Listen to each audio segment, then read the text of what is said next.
Hey YouTube family, Mike Jones here, back with another video on my channel where we talk about all things investing and personal finance with the genuine hope that I will be able to inspire someone to go ahead and get started with their financial freedom journey today.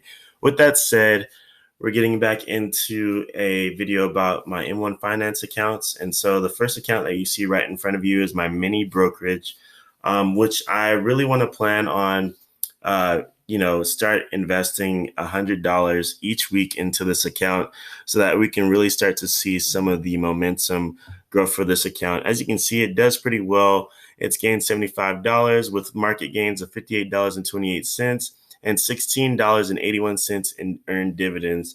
That's pretty good for me to have only invested, around $600 into this account. So I'm not really complaining. As you can see with the breakdown here, our healthcare sector is up 33.6%. Our real estate sector is up 5%. Our financial sector is up 29%.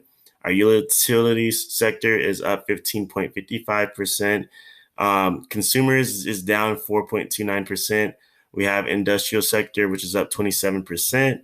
Tech sector up 12%. Our telecom sector is up 13%. And then energy sector is up 143%. And the bonds are down 11%. Now, I could do a whole breakdown of what's in each sector. But if you want to go ahead and see that, make sure you drop a comment in the comment section and let me know that you like a more detailed look at this mini brokerage to see what I have in there and what I'm starting this account off with. This was started back in September of 2019, and I haven't really taken it seriously. I've been more taking care of my main brokerage, and then my two Roth IRAs that I have. But in 2022, I'd like to take it a little more serious. If we could get this account to around $6,000 by the end of the year, that'd be really great. But with that said, let's go ahead and transition over to my other account, which is my Roth IRA. Now, something funny that I want to tell you about my Roth IRA is I went ahead and contributed in late December of 2021 to both of my Roth IRAs. I put $3,000 into this Roth IRA and $2,000 into my Vanguard Roth IRA. And then immediately after that, I went into a little bit of debt because I caught COVID and didn't work for about a month and a half.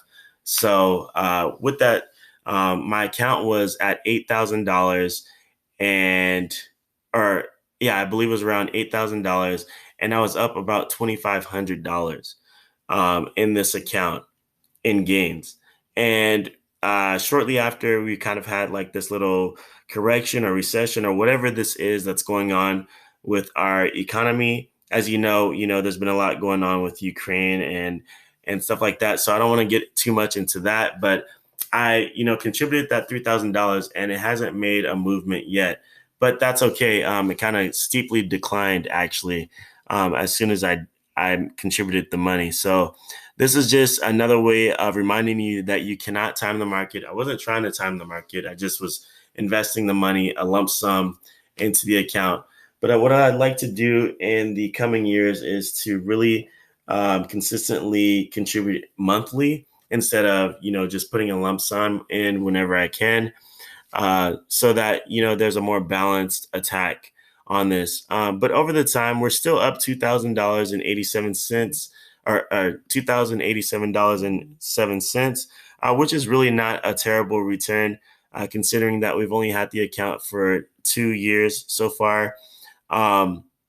We have contributed $6,222.59.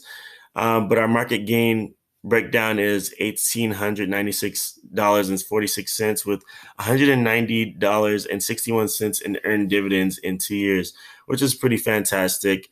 I'm really excited to see what happens when everything bounces back.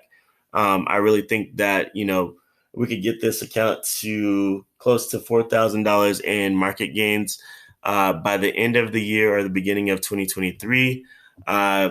With that bounce back. So really excited to see what happens. Now, if you're wondering what we're invested in, it is Vanguard Total Stock Market ETF or VTI, which encompasses around over 3,000 different companies in it. And these are the most balanced stocks in the stock market. So basically, it balances it out to make sure that the most successful stocks in the stock market have the biggest positions. I would say that the top 10 companies in the world um, encompass this.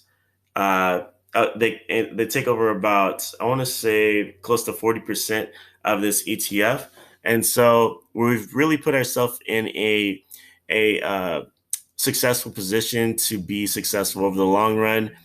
As you can see here, this is what we started with: $2,987.12 on December 2019.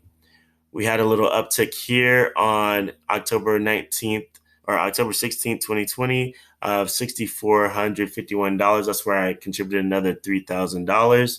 And then it's just been a steady uptick over the last year where you can just see, a steady uptick. And then we had, where I contributed. So on January 14th, 2022, we're at $9,175.99. And then we went ahead and contributed again.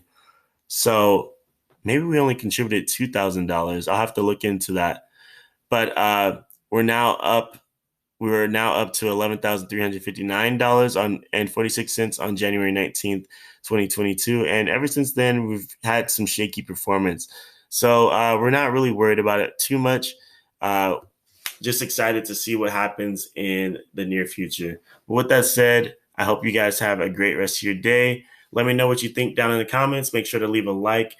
Subscribe if you're excited about getting started with your financial journey and want to join the journey and the community. With that said, have a blessed one, and I'll see you in the next one. God bless.